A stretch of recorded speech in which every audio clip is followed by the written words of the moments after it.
Débora, vamos trazer Fernanda Manhota, nossa analista de internacional, jogar luz um pouco sobre esse acirramento da tensão. Donald Trump ontem confirmou que sim, deu autorização para a CIA agir na Venezuela, nesse contexto em que já havia os ataques de forças militares americanas a embarcações supostamente ou alegadamente ligadas ao narcotráfico, e agora a questão crescendo em níveis aí, Fernanda Manhota. Como é que a gente consegue avaliar o que é retórica de ambos os lados e o que é uma chance real de se repetir algo que já aconteceu no passado, não só da própria Venezuela, mas de outros países latino-americanos, de se ter a derrubada de um regime por meio de uma ação de forças especiais, de agentes dos Estados Unidos. Oi, Yuri, boa tarde a você, a Débora e a todos que nos acompanham. Olha, Yuri, até o momento, boa parte, né, dos analistas e também dos diplomatas tem seguido um pouco a toada que a Débora descrevia do próprio governo brasileiro, né, de que existe aí uma certa camada de espuma que,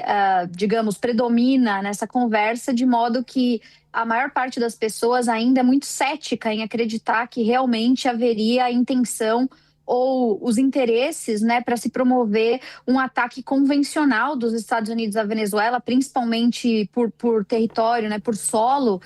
com boots on the ground, né? Então isso até o momento é tratado com alguma reserva. Agora, a gente não pode eliminar do radar algumas movimentações que nos sugerem alguma disposição diferente da média do que tem sido o movimento discursivo do presidente Trump. Embora o presidente Trump sempre tenha sido muito crítico, né, do regime de Maduro, e nesse governo em particular ele esteja mais afeito a questões de política externa, a gente tem dentro do gabinete hoje um grupo de pessoas que exercem muita influência sobre o processo decisório da região em específico, que tem uma visão muito particular, né, sobre esse tema e que sim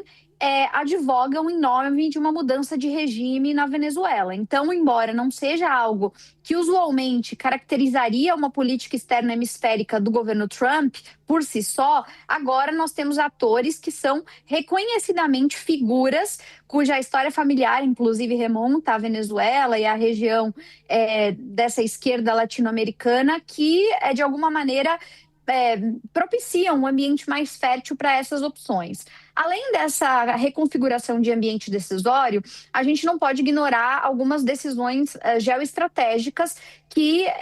as frentes, né, diferentes frentes das Forças Armadas americanas andaram tomando. Houve deslocamento de militares em número maior do que o convencional para o entorno da América Central, ali próxima da Venezuela. Então, a gente está falando de cerca de 10 mil soldados que não estariam lá usualmente. Nós estamos falando da reconfiguração de bases aéreas e forças navais que saíram de outros lugares do mundo e têm se deslocado para essa região da Centro/Sul América, que também chama a atenção. A gente não pode esquecer que na última semana, nos últimos 10 dias, a última fonte de interlocução entre o governo Maduro e o governo Trump foi fechada. O governo Trump tinha estabelecido o interlocutor que era o responsável por manter diálogos e negociações com o governo Maduro, e na semana passada esse interlocutor encerrou as negociações e foi chamado de volta aos Estados Unidos, removendo, portanto, aquela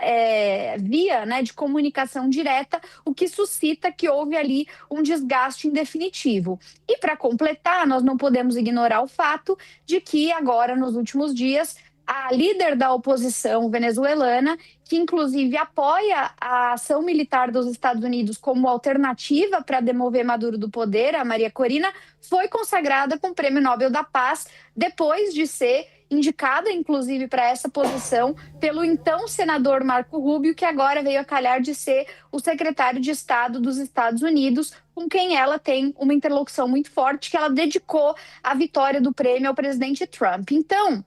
resumindo a ópera, tem razões para a gente se preocupar, tem razões concretas e decisões objetivas que andaram acontecendo e que mostram que tem algo diferente no ar. Ainda nesse momento, não dá para cravar que isso implica uma decisão concreta, como a Débora bem disse, mesmo com esse número de soldados que foram deslocados para cá,